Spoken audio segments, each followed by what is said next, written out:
Good afternoon. I'm Bodie Weiss. Knowledge is the search for truth. These can be academic truths or they can be practical truths. Academic truths are often based on the scientific method or on methods of logical argument. Life truths many times come from common experience of individuals or those in relationship to certain individuals. We sometimes call this wisdom or life lessons. There are, however, many times when the two cross paths. There are moments when academic or natural observations can become the foundation for principles of life. Such is the case in the observation of nature. Beyond simply recording observations and experiences, many nature writers provide, albeit often unintentionally, something more than just a record. They give us lessons for life. Significant life principles can be derived from natural observations. Truth lurks in unexpected spaces. We can find it in many places. To demonstrate this, the following principles for living are drawn from the written experiences of several nature writers. All these examples are drawn from the Norton Book of Nature Writing, which was edited by Robert Finch and John Elder and was published in 2002 by the W.W. Norton and Company of New York. While there may seem to be no common thread holding together these disparate thoughts, they are all based on nature writing. In many ways, the lack of coherence mirrors the unpredictability of nature and of life itself. The first of our lessons comes from the lowly hedgehog. Observing how the hedgehog was often abused by domestic predators such as cats and dogs or small children, and it was randomly killed, John Leonard Knapp wrote, "Killing everything and cruelty are the common vices of the ignorant, and the unresisting innocence becomes a ready victim to prejudice or power." The lesson from this is this: though life is not always fair, we can choose to be kind. We can choose to be just. A very helpless creature, the hedgehog does nothing to attract scorn or violence. Yet it is this very defenselessness that often makes it a victim. As much as we wish it were, life is not fair. Violence and injustice can be sudden and capricious. For us, the challenge is to live a life free of non-justified violence and abundant in seeking justice and fairness.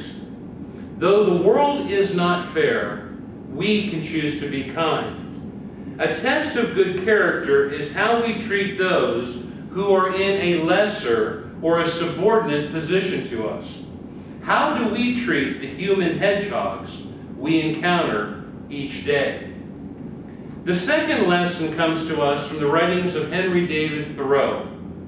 He remarked on the joys of a simple walk by saying, "For every walk is a sort of crusade, preached by some Peter the Hermit in us, to go forth and reconquer this holy land from the hands of the infidels." The truth is that life is full of simple pleasures. Millions of dollars are invested in entertainment, both in providing it and in seeking it. Something as simple as dinner and a show, depending on the restaurant and the show's venue, can quickly become a significant investment. Thoreau reminds us that nature often provides simple pleasures that are fulfilling, enjoyable, and almost always less expensive. Taking a walk is an opportunity that presents itself frequently. It is a benefit to both mind and body. Life does not always turn out the way we expect. As teachers, we know that lessons do not always go predictably, or video presentations for classes. Anyone who has ever taught or led a group of students cannot help but sympathize with Maxine Kingston's experiences with her students at the zoo. She writes, I took some students to the zoo. They saw the monkeys catch a pigeon and tear it apart. I kept reminding them that this was extraordinary. Watch an animal going about its regular habits, I said, but then they saw an alligator shut its jaws on a low-flying pigeon. I remembered that I don't see ordinary stuff either. What began as a simple visit to view wildlife quickly became an NC-17 event. But this is the nature of life. Things do not always go as planned. But life is still life, even when it is unpredictable. It is in those moments that we often feel most alive. The best we can do is to live in the moment and experience life as it unfolds. The lesson for us is obvious. Life is unpredictable. Travel for Charles Darwin was different than it is today.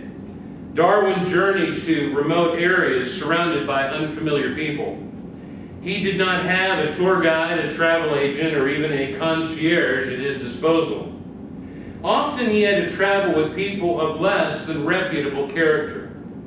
But even in those remote places, he found those he could trust. There were people upon whom he could rely. His advice to a young naturalist reminds us that there are good people in the world. He writes, traveling ought to teach him, the young naturalist, to distrust.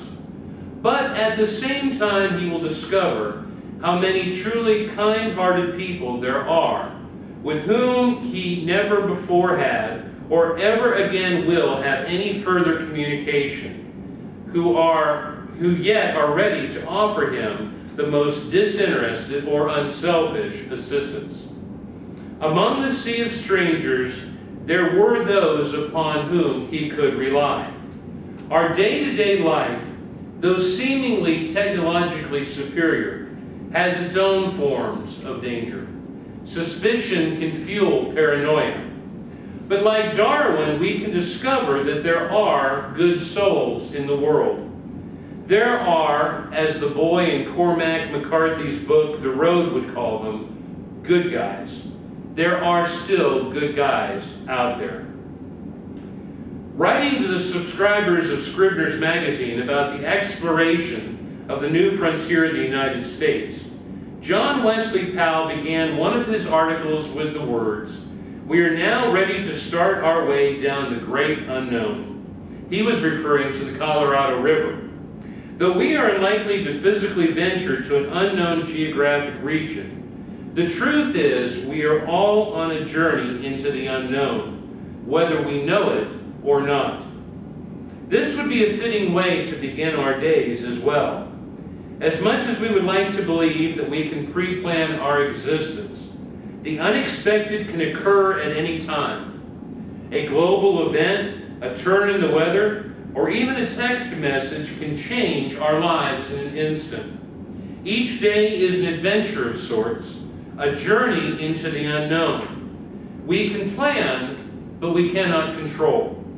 The best we can do is to be prepared for the unknowns ahead. Traveling through Africa, Peter Matheson chronicled his adventures. After a day of exploration experience, he wrote, "The light in my small camp was the one light left in all the world. A little light turns away much darkness." Darkness can become suffocating. Enveloping darkness can deprive us of the senses upon which we rely. We cannot see, therefore we are reluctant to touch. Darkness can quickly become incapacitating. But the smallest of light, whether that be a candle, a match, a flashlight, or even the glowing of a cell phone screen, can dispel and conquer even the most daunting of shadows. But darkness is not only a physical sense. The darkness of loneliness, loss, or uncertainty can paralyze the soul in the same way that physical darkness can stop movement. The voice of a friend, a word of reassurance, or the touch of a loving hand on the shoulder can banish the darkness of loneliness. It can banish the darkness of the soul. Just as a campfire pushed away the darkness of the African night, a friend can banish the darkness of even the most difficult times. In the midst of his grand travels, simply sitting and watching a small bird began a great journey for Peter Matheson. After observing a common bird, he wrote, "As we contemplate that sanderling, a white sandpiper, there by the sea, one question inevitably led to another, and all questions come full circle to the questioner, paused momentarily in his own journey under the sun and sky." Our observations of nature often take us on journeys within. The world outside can mirror the world within. Just as we take journeys into the unknown landscapes of faraway lands, our imaginations can conjure entire worlds within our minds. As the examination and observation of the most common natural phenomena can reveal new insights and wonders, the examination of our common thoughts can reveal patterns of our behavior. Socrates said the unexamined life is not worth living. The examination of the natural world around us can often lead us to the assessment of life within. John Audubon writes of his encounter with a farmer.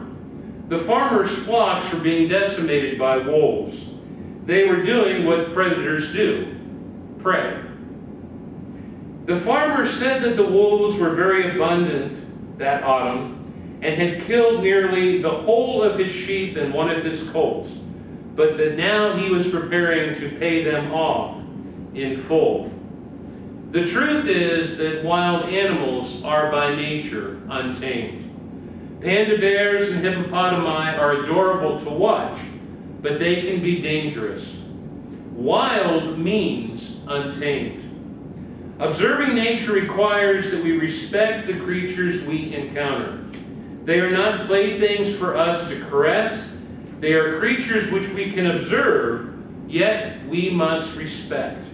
We must be cautious and respectful when we travel to where the wild things are. Finally and fittingly, these observations from nature remind us of the importance of nature. It is something we are entrusted to protect and preserve.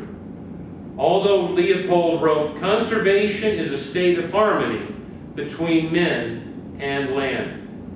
Protecting nature is a question of ethical responsibility. The wise farmer respects the land. He understands that it is from the land that he derives his livelihood. As a species, we are a part of the natural world. We may have abilities and capabilities that allow us to dominate other species, but we are still part of an interconnected whole.